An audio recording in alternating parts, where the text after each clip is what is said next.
दोस्तों आपने बहुत सारे हाई एंड मोबाइल फोन्स या मिड रेंज में भी देखा होगा गेमिंग मोड होता है। तो क्या गेमिंग मोड स्कैम है या एक्चुअली वर्क करता है, इस चीज के बारे में बात करने वाले हैं। शॉर्ट आंसर दूं तो बोथ, दोनों ही चीजें हैं। अब गेमिंग मोड की शुरुआत होती है पबजी वगैरह से, जब मोबाइल फोनों में लोग गेम खेलना शुरू करते हैं, हाई लेवल के गेम, कॉम्पिटिटिव गेम और स्ट्रीमिंग करते हैं, वो सब करते हैं। तो वहां पर जितनी भी चाइनीज कंपनियां थी, जितनी बड़ी बड़ी कंपनियां थी, उन लोगों ने टर्बो मोड, गेम मोड या अलग अलग मोड से अपने फोनों में चीजें देनी शुरू कर दी। अब उसमें क्या होता है, जैसे ही आप गेमिंग मोड इनेबल कर देते हो तो वहां पर कुछ चीजें होती हैं। क्या होती है मैं आपको बताता हूं। आपका जीपीयू जो सीपीयू है, एक सेट क्लॉक स्पीड पर सेट हो जाता है, हायर उस पर, ताकि वो अच्छा परफॉर्म कर सके। ओवरक्लॉकिंग कह सकते हैं आप, कुछ तरीके की, मेन स्ट्रीम ओवरक्लॉकिंग नहीं, बट काइंड ऑफ ओवरक्लॉकिंग। इसमें क्या होता है कि आपके प्रोसेसर और आपके ग्राफिक्स को, कार्ड को, जो भी है, जो भी ग्राफिक्स ऑनबोर्ड चल रहा है, आपका जीपीयू है जो, उसको थोड़ी सी ज्यादा पावर दी जाती है, जिससे वो थोड़ा अच्छा ज्यादा परफॉर्म करता है। ठीक है, ये पहली चीज होती है। दूसरी चीज गेमिंग मोड से ये होती है कि आपके जितने भी नोटिफिकेशन आने वाले हैं, जो भी हैं, उनको वो कैंसिल कर देती है। क्योंकि आप गेम खेल रहे हो भाई, उस बीच में नोटिफिकेशन आ रहे हैं, तो आपका गेमिंग एक्सपीरियंस तो खत्म हो गया ना। फिर क्या आप जा रहे हो भाई, किल करने जा रहे हो, कुछ शॉट मारने जा रहे हो, बज रहा है, तो ये तो भाई बेकार बात है ना, ये होना नहीं चाहिए। तो दूसरी चीज यहां पर ये हो जाती है। और अगली चीज यहां पर ये होती है कि जो आपके बैकग्राउंड के टास्क चल रहे होते हैं, जो ऐसे टास्क हैं जो जरूरी नहीं है, उनको किल कर दिया जाता है, ताकि रिसोर्सेज बच पाए जिन्हें आप गेमिंग में इस्तेमाल कर पाओ। यहां पर कोई भी चीज ऐसी एक्स्ट्रा ऑर्डिनरी नहीं हो रही है, ये बस कंसिस्टेंसी को अश्योर करता है। आपके फोन की जो पावर है, जीपीयू सीपीयू जो भी पावर है, वो फुली यूटिलाइज हो रही है स्मार्टली।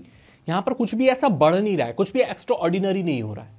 ऐसा नहीं हो रहा है कि अगर आप मीडिया टेक का कोई आप एसओसी है, या स्नैपड्रैगन का फलाना फलाना एसओसी है, तो वो उससे आगे वाले जैसा परफॉर्म करने लगेगा। नहीं, ऐसा नहीं होगा।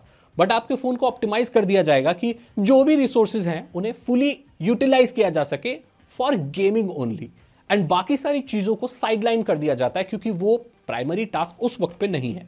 क्योंकि ऐसा नहीं होता है जब आप गेमिंग खेल रहे हो तो और कुछ भी कर रहे हो। हालांकि कुछ एक्सेप्शंस हैं, जैसे आप शायद स्ट्रीम भी कर रहे हो, तो गेमिंग मोड में वो भी सेटअप कर सकते हो, जिससे जो स्ट्रीमिंग ऐप है या जो भी रिकॉर्डिंग ऐप है, उसको बख्श दिया जाए और उसकी प्रोसेसिंग को एक्सेप्ट कर लिया जाए। तो वो कुल मिलाकर बैलेंस वे में काम करते हैं। अगली चीज क्या होती है, जो आपकी टच सैंपलिंग है उसको इंप्रूव कर दिया जाता है, और आपके नेटवर्क को सोने से वो बचाता है। कई बार ऐसा होता है जब नेटवर्क इस्तेमाल नहीं हो रहा है, कम हो रहा है, तो वो थोड़ा थ्रॉटल हो जाता है बैटरी बचाने के लिए। लेकिन अगर आप गेमिंग मोड ऑन करते हो तो ऐसा नहीं होता। गेमिंग मोड में आपकी जो टच सैंपलिंग, मतलब आपके फोन का जो टच है, आपके फोन का जो टच है वो बेटर तरीके से काम करता है, ज्यादा रिस्पॉन्सिव होकर काम करता है। जो कि जैसे आप बीजीएमआई जैसे गेम, कॉल ऑफ ड्यूटी जैसे गेम मोबाइल फोन में खेल रहे हो, उस चीज की जरूरत होती है वहां पर।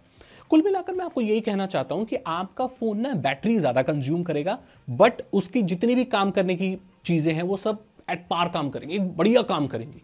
टॉप उस वक्त पे सब चीज जो जो चाहिए वो टॉप काम करती है, लेकिन बैटरी ज्यादा लेती है। अब गेमिंग मोड किनको इस्तेमाल करना चाहिए? गेमिंग मोड मैं उन्हीं को रिकमेंड करूंगा जिनके फोन में कूलिंग अच्छी है, जिनका फोन गर्म नहीं होता।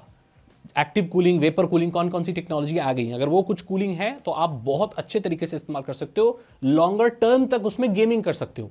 इसलिए आजकल जो स्मार्टफोन है उसमें अलग अलग तरह की कूलिंग चीज इस्तेमाल हो रही है, उसमें गेमिंग मोड इस्तेमाल करना सबसे बेस्ट माना जाता है। हाँ, जब भी आप गेमिंग मोड इस्तेमाल करते हो तो आपकी बैटरी, आपका फोन ज्यादा लेता है फॉर ऑब्वियस रीजंस, क्योंकि आप वहां पर उसको हर चीज को बेस्ट काम करा रहे हो।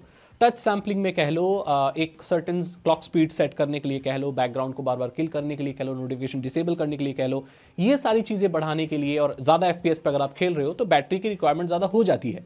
सो बैटरी ज्यादा लेगा, लेकिन आपका फोन बढ़िया काम करेगा। लेकिन यहां पर मार्केटिंग के नाम पर कुछ ऐसी चीजें भी की जाती हैं जो सही नहीं है। मैं एक्सप्लेन करूंगा आपको। Instant FPS boost, gaming mode can not increase GPU power, FPS depends on chipset not mode. जैसे कि मैंने आपको कहा, आपकी चिपसेट में जितनी पावर है उतनी ही मिलेगी, वो एफपीएस इंप्रूव नहीं करेगा। अगर स्नैपड्रैगन के फलाने में आपको 40 एफपीएस मिलेंगे तो 40 ही मिलेंगे, चाहे आप गेमिंग मोड लगा लो, कुछ भी लगा लो। वो जो मैंने बोला ना, एक सर्टेन क्लॉक स्पीड पर सेट कर देता है, वो एक कंसिस्टेंसी प्रोवाइड करता है। मींस अगर आपको 40 आ रहे हैं, 40 एफपीएस, तो through out the game play वो पूरा 40 एफपीएस ही रहने वाले हैं, वो 60 नहीं होंगे। तो ये सबसे पहला मिथ है। अब turns mid range phone into flagship, no, आपका फोन मिड रेंज ही रहेगा, वो फ्लैगशिप नहीं बन जाएगा। एंड गेमिंग मोड को आप डेली यूसेज में अपने फोन में इस्तेमाल नहीं कर सकते, क्योंकि वो सिर्फ गेमिंग के लिए बना हुआ है। कोई भी फुल स्क्रीन एप्लीकेशन के लिए जिसमें ग्राफिक्स की प्रोसेसिंग ज्यादा हो रही है, आप उससे ओवरऑल फोन को फास्ट नहीं कर सकते। ये दूसरी चीज है। तीसरी चीज ये है कि fake FPS counters and overlays, कंपनियां इस चीज के लिए बहुत ज्यादा पकड़ी भी गई हैं, चाइनीज कंपनियां मोस्टली, कि वो फेक एफपीएस दिखाती है। मतलब अगर आप गेम खेल रहे हो उसमें आपके आ रहे 30 लेकिन वो 45, 50, 60 दिखा रही है। अब नॉर्मल लोगों को फील हो जाएगा भाई, कई लोगों को फील नहीं होता। 10, 15, 20, 25 की चीटिंग कर ली तो पता नहीं चलता। तो जो गेमिंग मोड के एफपीएस होते हैं वो फेक होते हैं। वो एफपीएस बढ़ नहीं रहे होते हैं, बस आपको दिखाए जाते हैं ताकि ये जस्टिफाई किया जा सके कि भाई आप फलाना एप्लीकेशन दे रहे हो, गेमिंग मोड, टर्बो मोड दे रहे हो, वो कुछ काम भी कर रहा है।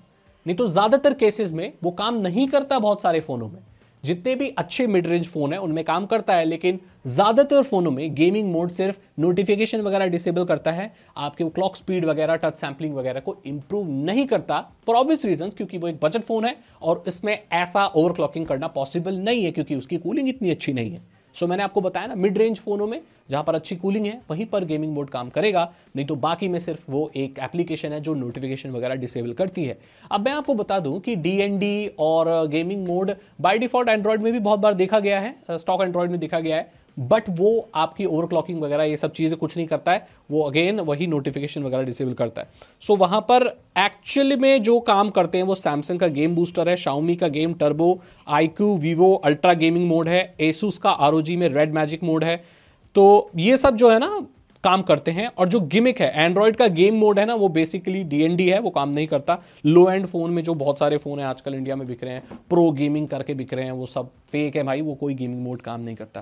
तो यहां पर मैंने आपको बता दिया कि गेमिंग मोड एक्चुअली है क्या और किस जगह काम करता है, किस जगह नहीं काम करता। अब बेचने के लिए तो 11,000 के फोन में भी आपको गेमिंग मोड ऑन करके वो दे देंगे, बट आप उसकी हार्डवेयर कैपेबिलिटी देखो ना, उतनी अच्छी कूलिंग नहीं है उसमें, ना ही उसका एसओसी इतना पावरफुल है भाई। बेसिक टास्क में तो हैंग मार रहा है वो, तो कहां से वो आपको क्लॉक स्पीड बढ़ा देगा, कहां से टच सैंपलिंग एक्स्ट्रा दे देगा। तो ये सी चीजें काम नहीं करती। आई होप आपको जो चीज़ है वो क्लियर हो गई होगी कि gaming mode actually mobile phones में कैसे काम करता है और क्या होता है और क्या नहीं होता है। अगर आपको वीडियो अच्छी लगी तो लाइक करें, दोस्तों के साथ शेयर करें। मैं मिलता हूं आपसे अगली वीडियो में। Thank you so much and good